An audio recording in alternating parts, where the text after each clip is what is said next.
A couple of other things. Remember we talked last week about we're instituting a Wednesday evening prayer meeting, and that's at 7 o'clock, I believe is the time that we said, right, Dan? Is Dan? Yeah, 7 o'clock. And that is right here. We're going to meet in the sanctuary. I have some Wednesday night commitments for the foreseeable future, but when I can make it, I want to, and I intend to. But just plan on that if you're able to do that. It is very important. Prayer is always very important as we go ahead in our church, and especially with the changes coming up with Calvary getting ready to move out in a few months, and we just want to be in prayer that God would bless us and lead us in the future, and we're excited about the opportunities that we have.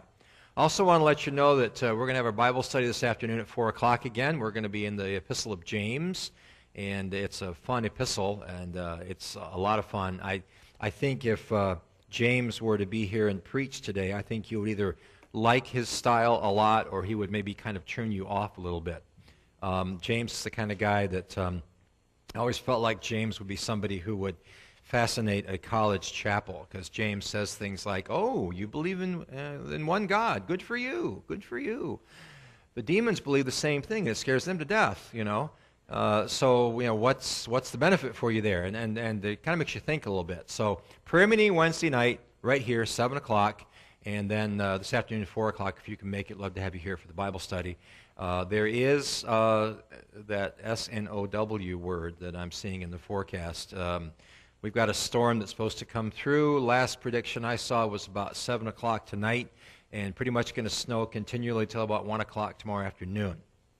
In Grand Rapids, they're actually talking Grand Rapids getting more than Muskegon, which is a little unusual, but 7 to 8 inches in Grand Rapids and maybe 5 or 6 or so here, give or take. So drive and plan accordingly. We'll have our Bible study done long before the snow, even before the first flake falls. I guarantee it. Anyway, just wanted to let you know about that. We are in the midst of doing a series, and it's going to take us another month and a half or so, on kingdom living, studies in the Sermon on the Mount. This is, of course, a famous message that Jesus delivers in the Gospel of Matthew's chapters 5, 6, and 7. In fact, Matthew seems very much to be sort of presenting Jesus to us as a new Moses. So in the Sermon on the Mount, Jesus goes up onto a mountain, just like Moses did. He offers a new law to a new people of God, with a new covenant, with a new Moses, and all that sort of thing. It's interesting, by the way, that Jesus fasted in the desert for 40 days. Did you know that Moses, before he got the law of God, fasted for 40 days? And that's an important comparison, I think, in that study. So we're looking at that, and this week we have a text that deals with, dare I say it, money. Okay? Now, just to be perfectly honest with you, you may believe me, you may not, and that's your prerogative, but seriously, I do not like preaching on money. I do not. Don't even like talking about it, okay? I don't even like spending it, okay? I'm a guy, put it in the bank,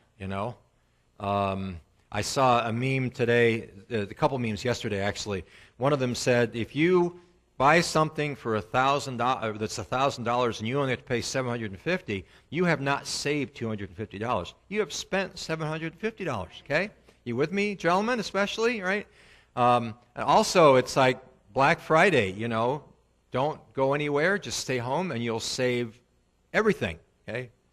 So I don't like talking about money. I don't even, there's part of me I have this love-hate relationship with it. It's necessary, you got to have it, but it's not my favorite thing to talk about. The other thing, too, is that we preachers, we have a reputation, and it's multifaceted. But one of the reputations that we have is that we're just interested in people's money. And I'm sure that that's probably true in a lot of cases, and I can stand up here and tell you that that's not the case with me, but I'd have to, prove that to you, okay? I'm interested in what we can give for First Baptist, and I'll have something to say about that at the end of the message this morning, but yeah, it's not a fun topic to talk about. There are a couple of ways you can preach, by the way. There are two different styles of sermons. One is expository, where you pick a passage or a section of the Bible and you just preach through that Bible. Some people preach through like the book of Romans. I heard of a pastor once who preached through the book of Romans. It took him like 13 years to preach through Romans. The concern with that is that you kind of miss out on the rest of. There's a lot of other good stuff in the Bible. You want to, so you can preach what's called expositional sermons, or you can preach topical. You can pick a topic. So you can say, I'm going to preach this month on money, right? And that makes people really nervous. They reach for their wallets, they zip up their purses and hold them tightly, I like the exposition. That way, when you preach expositional message, when the topic comes up, it comes up. You can't really, in a sense, be accused of bringing it up because it was already there in the text. So that's kind of what we're doing today. But the reputation is there that preachers are just after money. And I try to engage culture as much as I can. And I don't know if the name, this is a name that you're going to be almost surprised to hear me say in church. If the name George Carlin means anything to you, okay? George Carlin was a comedian. He passed away a few years ago at the age of 71. He grew up in New Jersey. He was born in New Jersey. He grew up in a Catholic home, was a very devout Catholic as a young boy, his family, and basically came to reject anything and everything about religion. In fact, he has a little 10-minute section of one of his stand-up comedy routines. You can find it easy enough on YouTube. And it's a very profanity-laced 10 minutes. I'm just going to warn you if you decide to check it out. But it's called Religion is BS, and I'll let you, extrapolate what the rest of that is. And it's obvious when I listen to the routine that, first of all, he's had some very bad experiences with religious people in general. And he's an atheist, and at some point, and it's really interesting, the very end, he says, if there is a God, may he strike everyone dead in this auditorium right now. And it gets really, really quiet for a moment. And he says, no, I said, and then he ends his routine by saying, there is no God, there never was. And again, everybody's really quiet. But it's kind of interesting, and he has a lot of very negative things. And one of the things that he says about religion and about ministers and preachers and pastors is that they represent a God who is all-powerful, all-knowing, and can do anything he wants. But one thing he can't do, he can't handle money, okay? Because his followers are always asking for more, Eternal being can create everything, but he can't handle money, Now, I'll agree, if you listen to some pastors, that's kind of the impression that you probably get. So, I think Carlin has a point. Sometimes, by the way, listening to what the world says about us can actually be quite insightful sometimes. There's no question that some of the things the world says about us are unfair. And Jesus tells us to expect as much. Blessed are you when people revile you and say all kinds of evil against you falsely, for then great is your reward in heaven. So a lot of the stuff that the world says about us is just plain wrong. It's just plain vicious. But sometimes we have to be honest enough to say, sometimes, they're right. And sometimes we come across in a certain way. You have to be very careful. So it is not without some considerable trepidation that I approach this text this morning.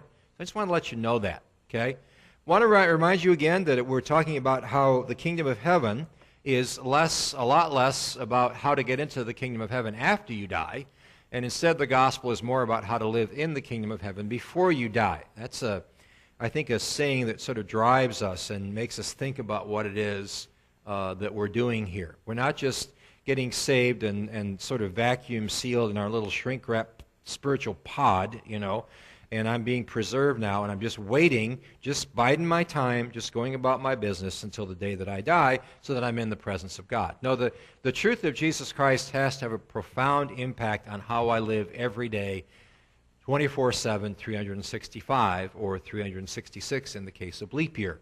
Right? Let's take a look at this text again. You've heard. I just died there? No, there we go. Just sounded like I quit for a second there. My microphone, that is. Just so we're clear, okay? It says, do not store up for yourselves treasures on earth, where moths and vermin destroy and where thieves break in and steal. But store up for yourselves treasures in heaven, where moths and vermin do not destroy and where thieves do not break in and steal. For where your treasure is, there your heart will be also. The eye is the lamp of the body. If your eyes are healthy, your whole body will be full of light. But if your eyes are unhealthy, your whole body will be full of darkness. If then the light within you is darkness, how great is that darkness? No one can serve two masters. Either you will hate the one and love the other, or you'll be devoted to the one and despise the other. You cannot serve God and money. There are three different sections. Verses 19 to 21 form the first section that we're going to look at, and then verses 22 and 23. Okay, I was proofing over my PowerPoint last night while I was watching It's a Wonderful Life, and I was looking at George who loses $8,000, which was a lot of money back when that movie was made. So I was thinking about money, and I was watching a movie about money, and I was tweaking and proofing this PowerPoint, which was about money. So it's kind of like trifecta there. I was getting it coming at me in all directions. Then the last verse is verse 24, which tells us that no one can serve two masters, and that just stands to reason. But let's take a look at this text here in its context. First of all, when we talk about Scripture and what it teaches and how it applies to us, it's not uncommon for us to use the word theology. Theology. Now, a theology of God. Theology is from a couple Greek words that mean the teaching of God, teaching about God. Who is God? So when we talk about theology, we're talking about God and Jesus and the Holy Spirit and the church and creation and salvation and the eternal state and the second coming. And all those things fit under the broad heading of theology. But we can also talk about a theology of, and we can almost pick a topic. We can talk about a theology of the family. What does the Bible say about family? What does the Bible say about the roles and the relationships and the responsibilities in the family? We can talk about a theology of engaging culture or a theology of culture, and that's an interesting and important study to have. So we would look at today and say this is a theology of money. Okay? What does the Bible say about money? The Bible says a lot of things. The Bible says the love of money is the root of all evil. By the way, that's one of the more misquoted verses. Every once in a while you'll hear somebody say, well, money's the root of all evil. Okay? Now, I hear people say that. They don't seem to want to get rid of theirs. Get rid of this stuff. I'm just going to write every check I can because I don't want to have it. No, it's not money money itself is not the issue. It's our attitude toward it. The love of money is the root of all evil. I'm going to harken back to something I remember hearing back in the late 60s, early 70s. There was one of the very first, what we would today call the televangelist. His name was Reverend Ike. Remember Reverend Ike, from Philadelphia? Reverend Ike was one of the very first health, wealth, prosperity gospel type preachers, an African-American fellow from Philadelphia. And his little mantra was, the lack of money is the root of all evil. Okay? The lack of money is the root of all evil. Now, I think what he meant by that was poverty. Poverty is a bad thing. Poverty is an important issue to address, but I think we have to address really the issues that cause poverty. And that's where I get a little political, so I got to be careful about that. So biblical teaching on money, like so many other topics, is quite complicated. Right? If you talk to some people, they'll say, you should just give your money away. Well, nobody believes that. In fact, it would be very foolish and very irrational and irresponsible to do that. I have talked to people who work with homeless ministry people. And one of the things they will tell you is when someone comes up to you and says, I'm having this issue, whatever, and they ask you for money, all the people that I've ever talked to that deal with ministries to the homeless will say, don't give it to them. In fact, ask them what they need. Oh, well, I'm hungry. I need a meal. Well, let me take you over to, Burger King over here, and I'll buy you lunch, And sometimes they'll say yes, and sometimes they'll say no, because they want money, but they want to abuse. So you have to be, Jesus said, be wise as serpents and harmless as doves, right? We had a food truck here a couple summers ago, and quite frankly, there are a lot of people who have genuine, legitimate needs that we need to help out. No doubt about that. There are also some people who are gaming the system. There are some people who are playing you if you give them the opportunity. So you have to be very, very careful here. We have to be very responsible. We do the noisy bucket offering here, right? And that's what goes to the diaconate. The diaconate has a fund, and basically what you're saying to your diaconate people is, we trust you to find out where a need is and how genuine it is when it confronts you, and to make decisions about how to, because when we give money to something, we're giving your money, and it's very important that we as diaconate are very responsible for that and take that responsibility very seriously, We cannot simply give your money away. That would not be a good thing. So we have to look very carefully. Would it surprise you that there have been times when the diaconate has been asked for money over the years and we have said no? Right? Now, that's not because they don't have any compassion. Hardly. Okay? It's because they vet a certain situation and then they analyze it and they make those kind of decisions. So the teaching is very complicated. Money is something that really has been around for a long time. It hasn't always been around. Right? There's a lot of cultures even today where people barter. The pastor that married us, Reverend Bob Bonnell, back in April of 1978, he had a fellow in his church that part of his tithing was to give the pastor a complete side of beef. Right? He was a farmer, so he'd kill a cow and he'd give the whole, the whole meat, the whole package. Terry's still going to have us over for venison sometime, right? So there's different ways, and it's not necessarily money in terms of coin, but it can be other things. So money is a codified form of wealth, and it is in many ways, in many respects, a necessary part of living. We all need that in order to live. But money can be very deceptive. We have to be very careful that we not allow it to do that. As again, 1 Timothy 6:10 tells us that the love of money is the root of all evil. He who trusts in his riches will fall, but the righteous shall flourish as the green leaf. That's Proverbs 11:28. I remember I saw a commercial a number of years ago for it was a watch. It was a lady's watch, and it was one that was very, very thin, just a little. And this beautiful model is wearing this watch, and her claim was, you can never be too rich or too thin, right? Meaning the watch, but she was also talking about herself, okay? Well, we know you can be too thin, all right? And you can be too rich. How rich is enough? I mean, how many yachts can you sail in at a given time, right? So, money's great, I always like the line, and I've said it before, from Fiddler on the Roof, where Perchik says to Tevye, money is a curse. And Tevye says, money's a curse. Well, then, may the Lord strike me with it, and may I never recover, Well, you got to be careful there, because you're beginning to get into this idea that you see money as your ultimate goal. The one who trusts in riches will fall, but the righteous shall flourish as the green leaf. 1 Timothy 5:8 also says, anyone who does not provide for their relatives, and especially for their own household, has denied the faith and is worse than an unbeliever. The old King James Bible says worse than an infidel. So, yeah, if the Lord has blessed you, you have an opportunity to give to your church. You have an opportunity to give to friends and neighbors who are needy, but you also have an obligation to care for your family as that opportunity presents itself. So there are a lot of aspects of this that are important.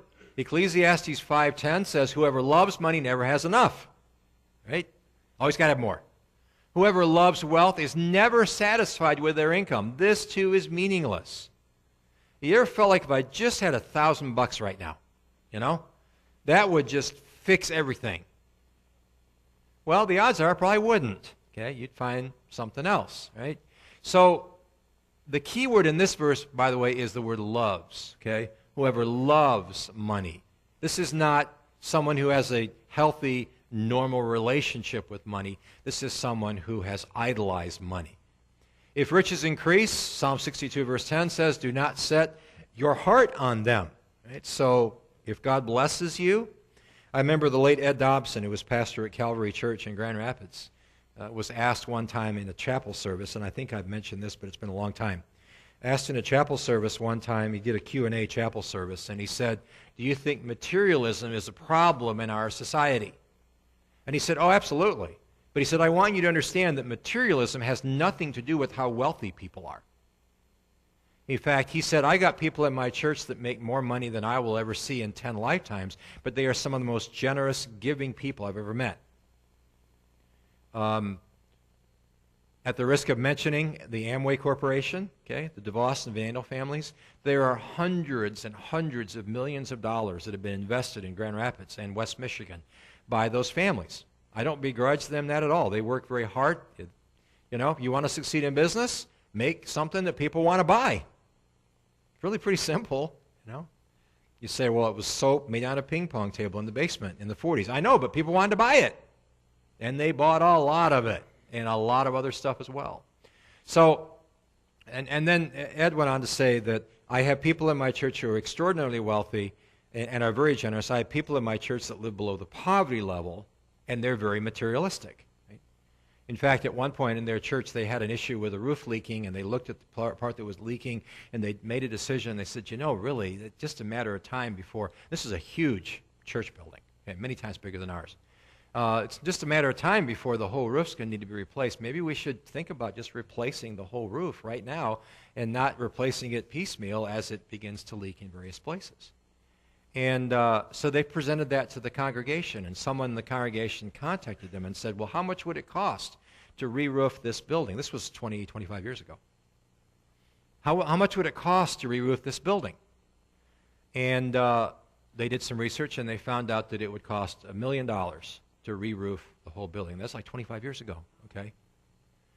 And the person that they brought the information to said, oh, I can handle that. I can take care of that. Wow, okay. That's a rich person with lots of money, but someone who is not loving money, someone who is not pursuing it like this is all they want, right? This is not the love of money in an improper, unhealthy sense, okay? The Pharisees who loved money heard all that Jesus said and were sneering at him. He said to them, you are the ones who justify yourselves in the eyes of others, but God knows your hearts. What people value highly is detestable in God's sight. Right? So it's not, money is not the problem. Not even the lack of it is it's our attitude toward it that is the problem that the Word of God would have us to say. So, what does this specific passage teach then about money and about wealth? Well, it starts out, and Jesus says, do not store up for yourselves treasures on earth, where moth and vermin destroy, and where thieves break in and steal. But store up for yourselves treasures in heaven, where moths and vermin do not destroy, and where thieves do not break in and steal. And then verse 21 says, for where your treasure is, there your heart will be also. The key word, really two key words, but one of them here is treasure. Okay? What do you treasure? And then the word that goes along with that is your heart. What is your heart set on? What does your heart look for? This, by the way, in verses 19 to 21, when he says this, that's what's right up here. This is not a command against saving money. In fact, the Bible tells us to save money. The Bible says, go to the ant, you sluggard. I don't like being called a sluggard, but sometimes I need that, you know. Go to the ant, you sluggard. Consider her ways and be wise. Now, what do ants do? Ants work. They store up all kinds of food for the winter. They're amazing little creatures. Saw a commercial for some sort of National Geographic documentary on ants, and it says, relative to their size, they're one of the strongest beings on earth. What do? Right? When I was a little kid, I remember going, you did this too when you were a kid probably. You walk down the sidewalk, and on the crack of the sidewalk, you see a little ant hole there. You got all the little grains of sand, there's a little hole, the ants are coming and going, you know. And when I was about 9 or 10 years old, what would I do? Probably what you did too. Just go like this, you know, that'll mess with them, right? Yeah, it's just because the heart is deceitful of all things and desperately wicked, right? So I'd come back the next day and they'd have it all fixed up again, a day or two later. And then sometimes I'd do it again, you know, just like that, you know. I didn't like the aesthetics, you know. I didn't want to live in an ant neighborhood. After that, then I just forget it, leave it alone. We can learn a lot from them. What do the ants do? They save up food for the winter. There are all sorts of creatures that do that. It's not a command against saving money. It is a command about what it is that you are to treasure. Again, verse 21. For where your treasure is, there your heart will be also. Right? You have to see money for what it is. It's a necessary thing. It's an important thing. It's a great servant, but it's a lousy master. Money is a lousy master. It's a lousy Lord. It's a lousy thing to live your life for. It's a wonderful thing to live your life with. It's a wonderful thing to enhance the lives of others. I don't know what you think about Dave Ramsey. I like some things about Dave Ramsey, some things I don't like about him. Nancy and I own a condo in Grand Rapids, and somebody called him up one time. I was driving the car listening, and he said, somebody asked him, well, what about a condo? And Dave Ramsey said, well, I don't really think condos are all that great a thing. And then he said, although I do own 3 of them. Like, really, Dave? You had to say that? So I listened to some music for a while. I changed the station on that night. Okay? That's the point, okay? Where is your heart, okay? That should say heart, not here, by the way. Sorry about that typo, okay? For where your heart is, for where your heart is, that's where your treasure will be also, okay? I actually got a little mistype there. I think that was probably autocorrect. I'll blame the computer, okay? I'll blame the computer, okay?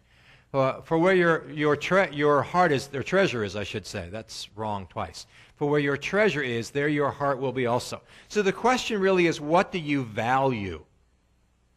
I mean, it's normal to want to have enough finances, right?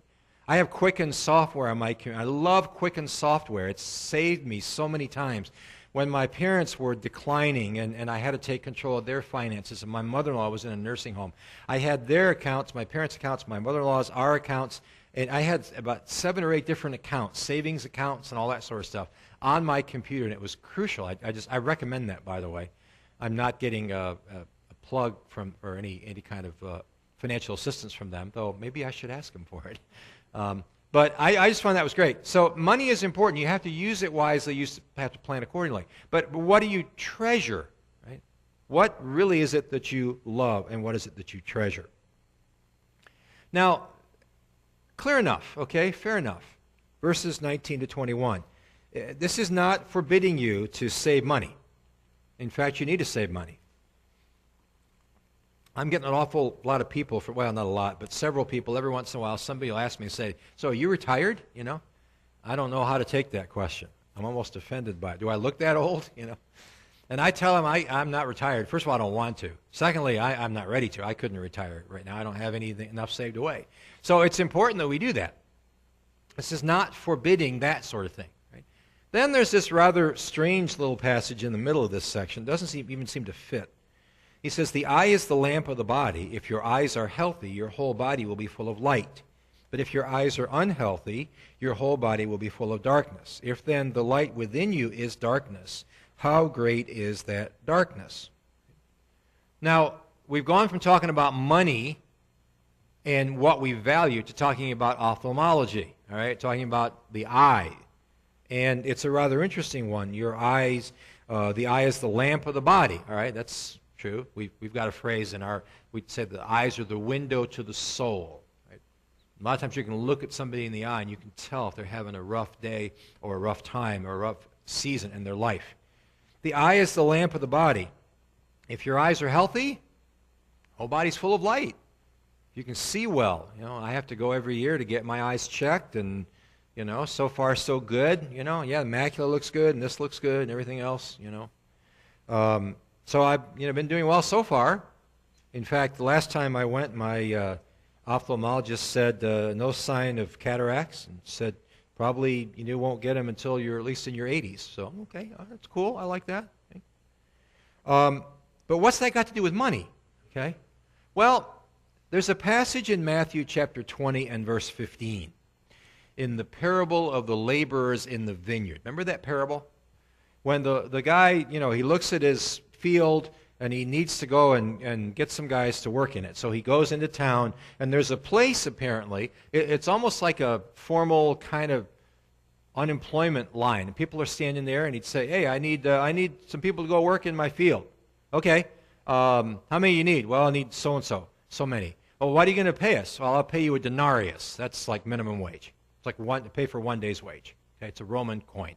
I'll pay you a denarius, you come work in my fields. Okay, so these guys, they go work in his field, and a couple hours later he realizes, he does the math, he looks at what they've done, and they're working hard, but I need more. So he has to go back and find more, and then he hires them, and then they go work in the field, and then he does the math again, I'm going to have to, So he comes back, and he says, at one point, he says, how come you guys are standing around here doing nothing? And they say, because nobody's hired us.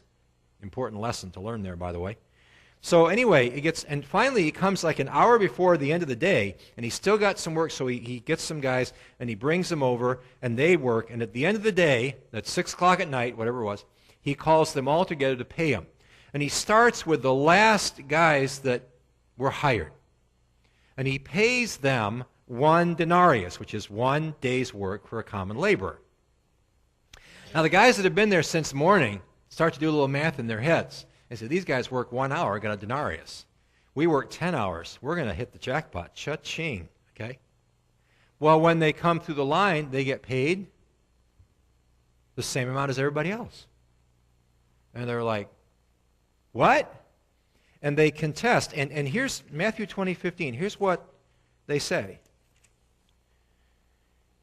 In Matthew 20 and verse 15. The guys complain. He says, you've given these guys, we were in the sun's heat all day and everything, and you paid us the same as these guys who worked in the late afternoon for 1 hour. And in verse 13, he answered one of them. He said, I'm not being unfair to you, friend. Didn't you agree to work for a denarius?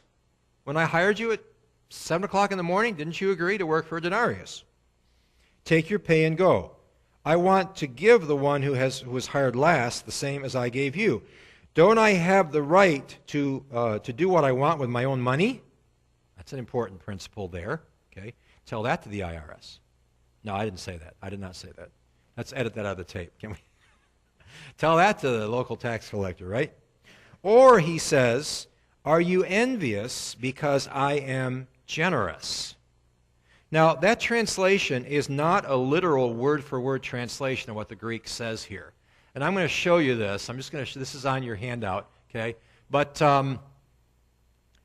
what this literally says is, was it not mine to do with as I desired to, okay, in my own heart? Or, he says, not are you envious. He literally says, or is your eye evil? Isn't that weird? So, if you're giving me the evil eye, I'm going to pay them the same. I'm going to pay you the same that I paid them, even though you worked 8 more hours than they did. And the guys were like, giving you the evil eye. It's like that old episode of Home Improvement about The Look. Remember that one? You ever see that episode? The Look. Okay. You're giving me the evil eye. In other words, you're being envious. That's what he's talking about here. What do you see? How do your eyes work? Okay. Is it not lawful for me to do what I wish, or is your eye evil because I am good? That's literally what that verse says. In other words, or are you being envious? And money will do that to you. Money it'll mess with you if you're not careful, okay? So the message here in Matthew chapter 6 and verses 22 and 23 is this. The eye is the lamp of the body. If your eye is healthy, your whole body will be full of light. In other words, if you look at the world the way God looks at it, if you understand the fact that what you have is a gift from God, and you're not envious and you're not jealous, remember the command. Remember in Romans when Paul says there was one commandment that God gave that I could not obey, that I had difficulty obeying. Remember what that is? That's coveting. Wanting what somebody else has. The grass is always greener on the other side. And if you look at what you have, and you say, boy, I wish I had what so-and-so had, better be careful because your eye is starting to become evil. And then you're to the point like, well, why? Because I need it, I want it. I mean, I always more, And we can become excessively materialistic in our society. So the simple question here is, if your eyes are unhealthy, you're going to be full of darkness. You're going to be full of envy. You're going to be full of jealousy. You're going to begin to make money your master. And money is a great servant, but it's a lousy master. So think about that. How is God... I do like what Abraham Lincoln said one time. He said, God must love poor people because he made so many of them. That's where we all pretty much are, right? I mean, nobody in this room is outrageously wealthy. I mean, that's where God has put us. So what is our attitude toward money supposed to be then? Well, it gets very transparent here in this last section, verse 24. It says, no one can serve 2 masters. Either you will hate the one and love the other, or be devoted to the one and despise the other. You cannot serve both God and money. And you can't, okay? You can't. That's just simple math. stands to reason that one cannot serve two competing entities. One will love one, but not the other by definition. Okay? That should say will love one. One will love one, but not the other by definition.